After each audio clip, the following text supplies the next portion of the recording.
So I will thank God for another new sunrise. Thank God for every single breath inside. There's not anything I'm gonna let steal my joy. Hoe gaan dit vanmôre? Ons het nou begin, ons het die erediens begin met, jy moet nou vir iemand langs jou hallo sê, en dit is mos nou, ek voel partykeer, toe ek dit die eerste keer ervaar het, sê ek, nee man, dit is die happy klappies wat so maak, wat vir mekaar hallo sê, en môre ons is geleer om, jy sit reg uit jou mond, en jy kyk voor jou in die kerk. Maar as jy dan nou vir iemand vanoggend vra, hoe gaan dit met jou? En as ek nou vanoggend vir jou persoonlik, so oor die algemeen, moet vra, hoe gaan dit met jou? Dan vra ek bietjie dieper as net, goed, dankie self. En ons praat gereeld oor hierdie ding, want dit is 'n belangrike ding. Hoe gaan dit regtig, egtig, soos die kinders moet sê, dit is regtig erg. Hoe gaan dit regtig erg vanoggend met jou? Hoe gaan dit met jou hart? Hoe gaan dit met jou mense? Hoe gaan dit met die mense in jou kraal? Hoe gaan dit met jou huisgesin? Hoe gaan dit met jou werk? Hoe gaan dit met jou as persoon oor die algemeen? Miskien sit jy vanoggend hier en jy het hier in hierdie stilte van jou hart, skreeu daar iets wat net sê, Here, help my. Miskien is jy vanoggend hier en jy het 'n rustige vrede in jou hart. Miskien sit jy hier vanoggend met 'n klomp dankbaarheid. Maar dis die vraag is, hoe gaan dit met jou vanoggend? En dis winter, I don't like winter. Ek survive verskriklik moeilik in winter. So met my gaan dit koud, maar met my hart gaan dit ongelooflik goed. Maar hoe gaan dit met jou? Hoe gaan dit met jou deur die 4 seisoene van die lewe? Want as dit dan maar net somer kon wees, sou dit maar great gewees het. Sou dit nie? Dit net somer gewees, metafories gesproke, sou dit maar great gewees het. Maar party mense het 4 seisoene in een dag. Dames, ek praat met julle. Ek grap. Hier sal 'n handsak gegooi word in my rigting. Ek grap. 4 seisoene in een dag. Partykeer is dit dat jy dit so beleef. 4 seisoene in een dag van emosie. En wanneer ek nou praat van seisoene, dan praat ek van emosie wat jy ervaar. Een oomblik, jy kom happy daar met jou lunchbox onder die arm by die werk aan, dan is dit 10 minute, dan koggel iemand vir jou. En dan is daai goeie moed van jou so verby. 4 seisoene. En vanoggend praat ons juis oor die 4 seisoene van lewe wat oor ons pad kom. As dit maar net altyd somer was en vis so lekker die hele tyd kon byt, maar dit is nie die hele tyd somer nie. Daar is 'n lente, daar is 'n somer, maar dan kom daar ook herfs en daar kom ook winter. En die vraag vanoggend is, wat doen jy wanneer herfs of winter aan jou deur kom klop? Wanneer daai tye waar dit nie so maklik is, waar dit so bietjie bleek en vaal begin lyk, en baie keer selfs donker en koud lyk, wat doen jy wanneer daai tye aan jou deur kom klop en jou lewe kom hallo sê?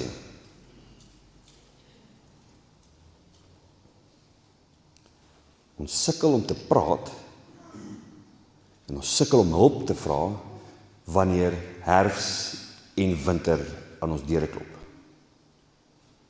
Ons sukkel in ons huwelike om te sê, right, hierdie gaan ek en jy nie nou uitsort nie. Ons probeer dit nou vir jare, ons gaan nie hierdie ding uitsorteer nie, kom ons kry hulp. En ongelukkig is daar 'n baie slegte stigma rondom berading en couples counseling en al daai tipe van goeders. Daar het ongelukkig oor die jare as gevolg van enkele individue slegte stigmas daarin beginne vasklou. Maar as jy nou vanoggend hier sit en jy vat nou jou lewe en jy vat nou 'n liniaal en jy meet hom en dan kyk jy, waar is die wintertye en die herfs oomblikke nou in jou lewe nou, as ons kan aansluit by wat ons laasweek gesê het. Ons sukkel om te praat en veral ons manne sukkel om te praat. En dames ook. Hulle sukkel om te praat. Is altyd lekker dankie en jy? Ken jy nou? Ons sukkel om te praat en nog erger is ons sukkel om vir hulp te vra. As ek sien my mood is die eendag is hy goed en dan môre niks het gebeur nie. Niks noemenswaardig sleg het gebeur nie en môre word ek wakker in die bed en ek is down. En daar's 'n skielike tipe van 'n depressie oor my. En hierdie siklusse begin hulle self herhaal en herhaal en herhaal. dan kom ek agter, ons kom agter, ietsie is fout. En ek gebruik nou hierdie as 'n voorbeeld, iets is iewers ter fout. Maar eens is ons nie bereid om dit aan onsself te erken gewoonlik nie. En nommer 2, ons weier. Ons is trotse Afrikaners. Ons kom oor die Drakensberge, man. Ons kom oor die Drakensberge met osse was, daar's niks fout met ons nie. Ons het nie hulp nodig nie. Ons praat ook nie oor die winter en die herfstye nie. Galasiërs 6 vers 2, dra mekaar se laste en gee op die manier uitvoering aan die wet van Christus Jesus. Dra mekaar se laste en gee op die manier uitvoering aan die wet van Christus. Nou wat Paulus hier skryf, is hy sê nie, hier's nou 'n nuwe wet nie. Dis nie wat Paulus sê nie. Hy sê, die wet van naaste liefde is die ding wat jy behoort te dryf, om mekaar se laste te dra. Gee op die manier in uitvoering aan die wet van Christus. So vir Paulus is dit so belangrik dat ons naaste liefde toon, dat hy dit gelykstanig sit aan die wet. En dit is die wet, wanneer hulle vir Jesus vra, wat is die wet? Dan sê hy, jy moet die Here jou God lief hê met jou hele hart, met jou hele siel en met al jou krag, en jou naaste soos jouself. Dis hier die wet wat Jesus kom gee.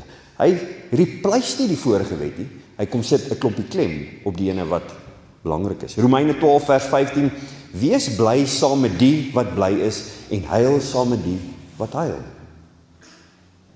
Wees bly saam met die wat bly is, en huil saam met die wat huil. Doen ons dit? Ons is gewoonlik bly as iemand bly is. Nie, dan is ons bly. As iemand die lotto wen, of wat dit ook al mag wees, dan is ons bly. Maar die oomblik wanneer iemand huil, dan is ons daar is nie vir my nie. Wees bly saam met hulle wat bly is, en huil saam met hulle wat huil.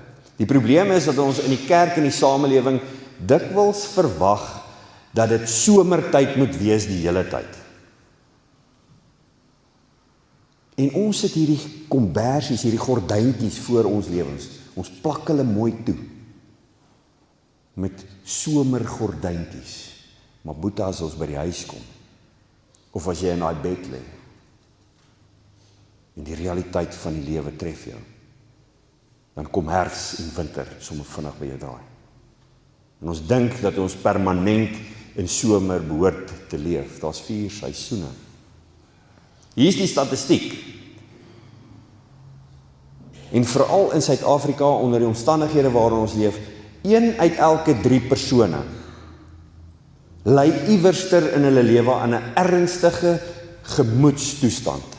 'n Gemoedsteuring, 'n gemoedsiekte, wat hulle geestesgesondheid aantas. 1 uit elke 3. So as ons nou hier kyk en ons sit, ek skat hier seker omtrent vanmôre so omtrent 180 mense in hierdie erediens. Dan is hier omtrent ten minste 60 van ons wat iewerster 'n geestesgesondheidsprobleem het. Dis scary, but it's true. Maar die probleem is, ons weet dit nie, want ons praat nie oor. Ons praat nie daaroor. En dan dink ons baie keer, dis swakheid. So gaan nie daaroor praat nie, want dit wys vir mense dat ek swak is. Dis nie die waarheid nie.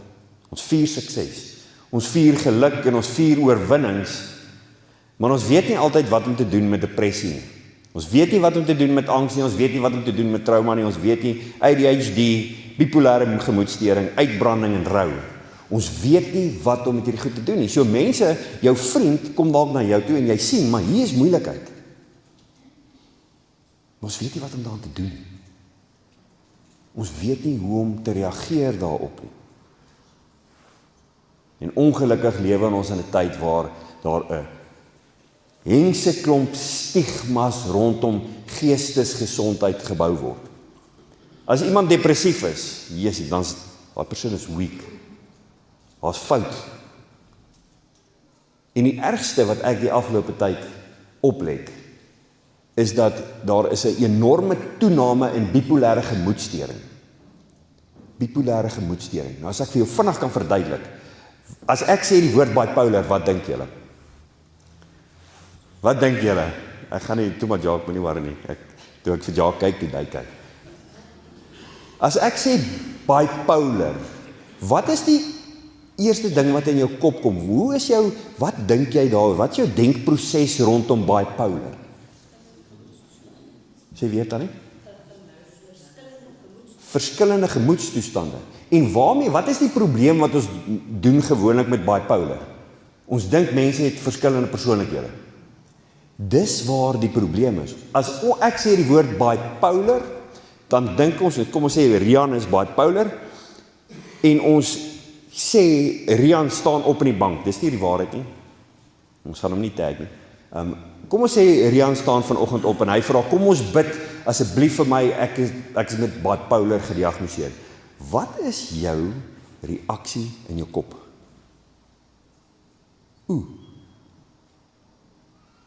Dis ons Afrikaner kultuur.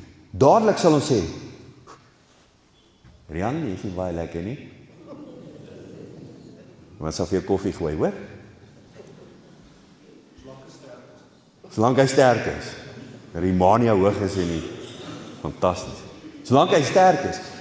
Verstaan julle wat ek sê? Want die oomblik wanneer ek sê Rian is bipolar, gebeur die goed in my brein. Ons tag sonder dat ons dit weet dadelik vir Rian. Ons tag hom. Ons sê, Rian daar's iets lekker met Rian die hele. En dan as jy nou hier jou koffie na die tyd vat en ons gaan staan daar buite, dan sal dit maklik 'n topic of discussion raak. Julle geweet Rian is bipolar. Dis terrible hoe ons hierdie goed stigmatiseer. Terwyl bipolêre gemoedstoring is net, daar's nie 'n regulasie in die amygdala nie, so jou gemoed is die een oomblik op, en dan die volgende oomblik sal hy afwees. En hierdie is 'n wipplankery tussen die twee, waar 'n redelike gesonde persoon het ook gemoedsterings, al die vrouens, maar hulle gaan net so, ek grap, net so bietjie, terwyl iemand met 'n bipolêre gemoedstoring het hierdie tipe van wipplank tussen lekker voel en sleg voel, om dit eenvoudig te stel. En die medikasie wat in hierdie wêreld is op die oomblik, bring iemand met bipolêre gemoedstoring binne 7 dae, daar, soos enige ander normale mens. Maar mense kan nie sê, Rian kan nie opstaan en sê, julle, ek is bipolar. Hy kan nie, want hy is te bang om dit te sê. Want dadelik gaan ons hom tag. Ons gaan hom tag, want daar is 'n stigma. En dan is die groot ander gevaar waarmee ons sit, ons sal sê, as jy net sterk genoeg glo, Rian, sê jy reg op. Rian, jy moet net positief dink. So hoor hierdie baie. Rian, jy moet net positief dink, dan sê jy, ekskuus, ek skypcout jou nou vanmôre. Rian, jy moet net positief dink, dan gaan jou bipolar regkom. Rian, jy bid nie reg nie. Gaan kuier by Tannie Edith, laat sy vir jou leer om reg te bid, dis hoekom jy bipolêre gemoedstoring het. Jy bid nie hard genoeg nie, jy bid nie reg nie. Dis die ding. En dan hierdie ene. En nou praat ek oor die algemeen oor geestesgesondheid.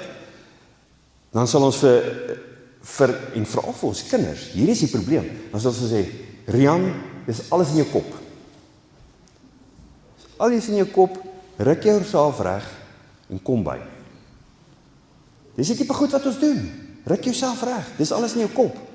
Mense, hierdie is nie net in jou kop nie. Chemies, biowetenskaplik ja.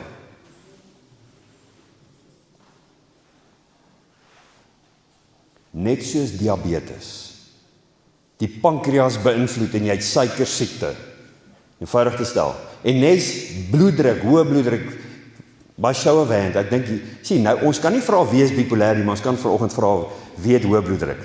Wie laan hoë bloeddruk? Steek op jou hand. Daar's hy, hier's 'n klomp.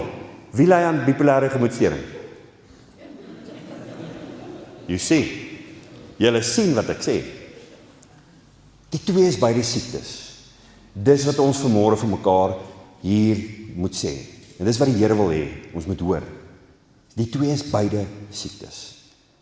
As jy daai hoë bloeddrukpil drink, vir jou hoë bloeddruk, net so moet iemand met bipolêre gemoedstoring hulle Tegretol drink, sodat hulle kan normaal funksioneer. Selfde ding. sal maklik sê, ek trek 'n bloeddrukpilletjie, bipolêre gemoedstoornis of depressie. O nee. Ek gaan nou gaan my hand onderby. Dis 'n siekte. Dis 'n siekte toestand.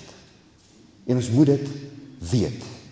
En die Here vra vanoggend vir ons, wanneer ons sê ons is Galasiërs 6 vers 2 mense, dan moet ons die stigmas rondom hierdie goed wegvat. God wil hê ons moet dit wegvat. Die een siekte is nie verhewe bo die ander nie. Die een is nie belangriker as die ander nie. Die ene is nie minder bad as die ander ene nie. Niemand met 'n geestesgesondheidstoestand kies dit nie. Jy wat ly aan hoë bloeddruk of wat ook al jou kroniese siekte mag wees, jy kies nie om siek te wees. Net so kies die persoon wat aan depressie ly of aan angs ly of aan ADHD of wat dit ook al mag wees, aan dit ly, hulle kies dit nie. Hulle kies dit nie. Meeste van hierdie goed word veroorsaak deur trauma, veral in jou kinderdae. Baie van hierdie goed is genetiese predisposisie. Dit kom in jou familielyn, in jou bloedlyn, in jou gene, veral baie lank, honderde jare, generasies en generasies.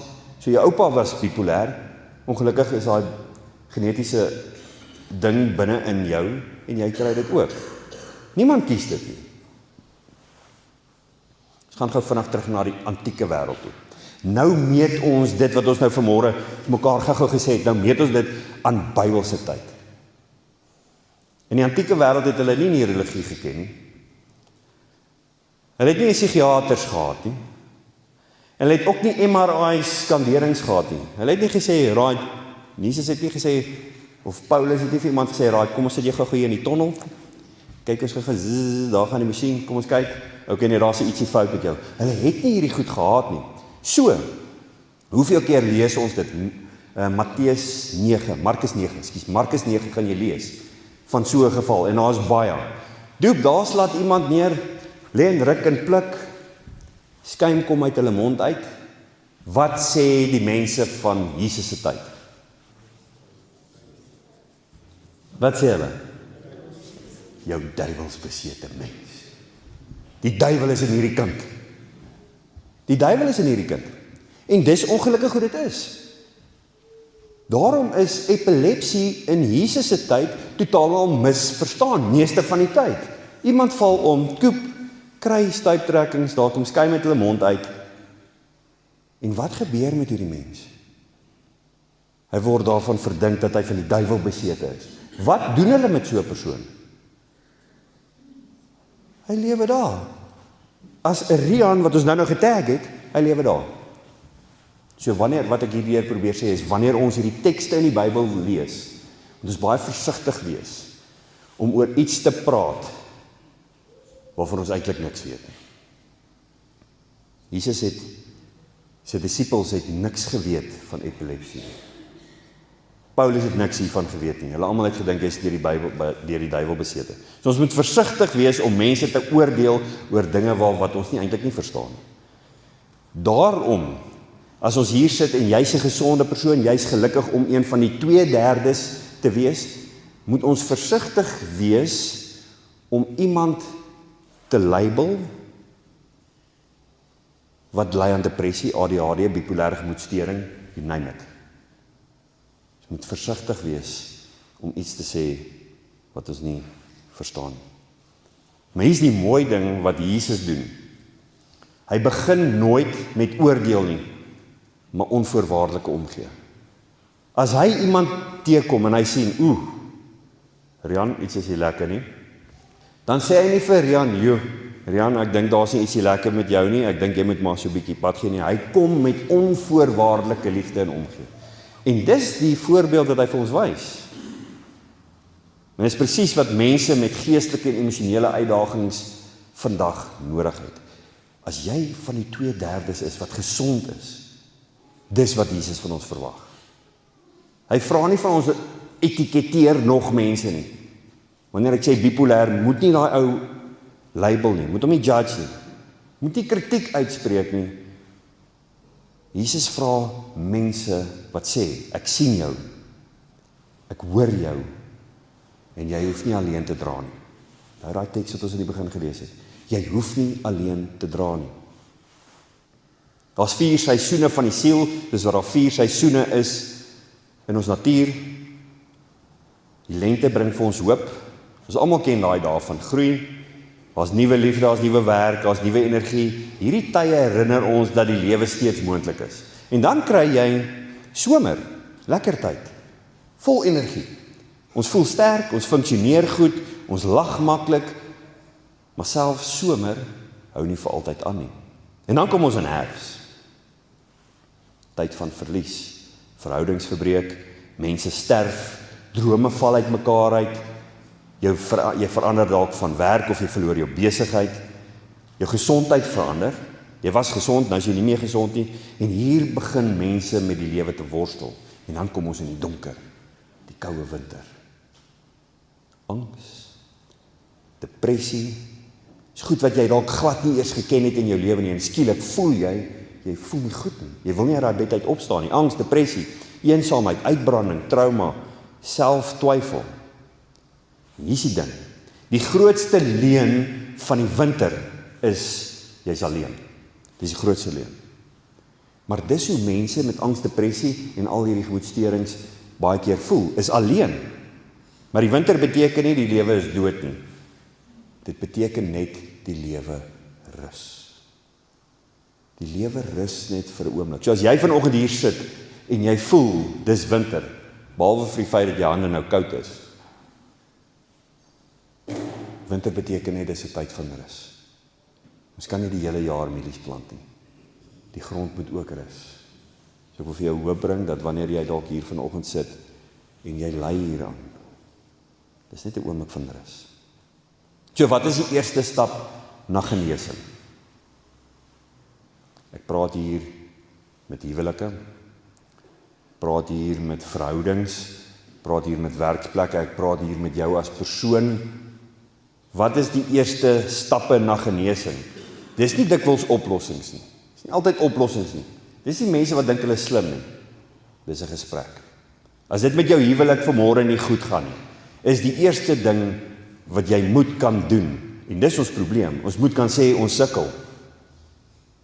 Ek is nie okay nie. Ek het hulp nodig.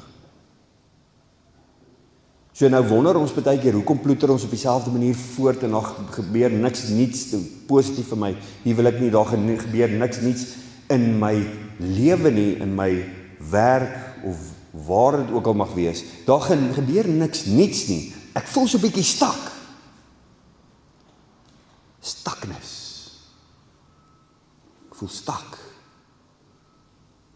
So moet ons nie bereid is om te sê ek sukkel, ek's nie okay nie, ek het hulp nodig nie. Ek sluit af. Breek die stilte. Breek die stilte. Praat. Praat en as jy wat jou lyf en jou lewe die beste ken, as jy sien, maar jy is nie okay nie en jy sien jou gemoed fluktueer of daar's tye wat jy aan erge depressie ly en jy wil regtig nie uit daai bed uitkom nie, praat, breek die stilte. Mag ons vanoggend by die Here ook hoor dat ons as 'n gemeente die stigmas rondom geestesgesondheid moet breek.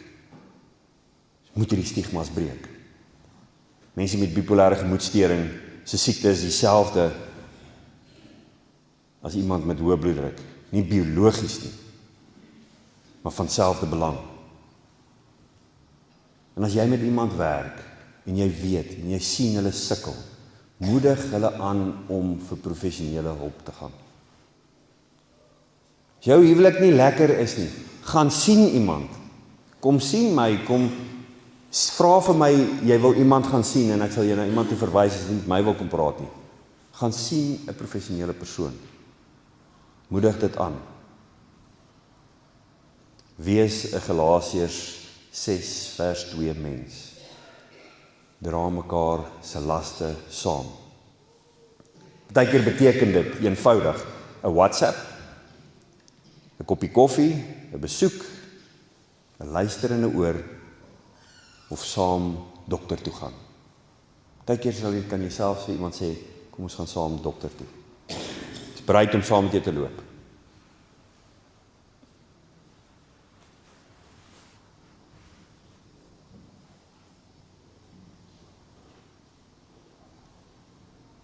iewers along the line. Iewers along the line, het dit dalk al met jou gebeur, gaan dit met jou gebeur. Dat jy in die een of ander tyd, een of ander gemoedstoring gaan lei, gemoedstoestand gaan lei. En wat die Here vir ons vanoggend sê, is hy sê vir ons 2 dinge, my kind, deur al hierdie seisoene is ek by jou. En nommer 2 sê hy vir ons, julle wat gesond is, julle moet Galasiërs 2 mense wees wat mekaar se laste saamdra.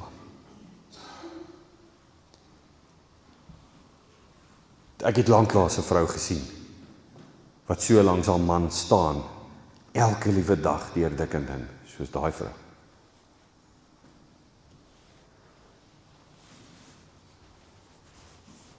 Mag die Here ons roep, ons sê, wees Galasiërs 6 vers 2 mense, dra mekaar se laste, hou op mekaar judge, maak 'n veilige ruimte vir iemand, om te kan opstaan en sê, julle, ek ly aan depressie, help my. Julle, ek ly aan bipolêre gemoedstoring, help my. Mag ons as 'n gemeente wat hier sit vanoggend, so 'n ruimte vir mense skep, waar hulle met vrymoedigheid kan sê, my man, things are not well, miskien moet ek dokter toe gaan. Miskien moet ek iemand gaan sien. My vrou, ek kan nie meer nie. Miskien moet ek maar iemand gaan sien. Mag ons so 'n ruimte skep vir mekaar, waarin ons veilig voel, om ons hande kan opsteek. En sê, dit gaan nie met my goed nie. En as jy hier sit vanoggend, en jy sit hier en jy wil baie graag jou hand opsteek, maar ek vra nie die regte vraag nie, maar hier in jou hart, wil jy eintlik sommer 3 hande opsteek, dan bid ek graag nou saam met jou. Kom ons bid saam.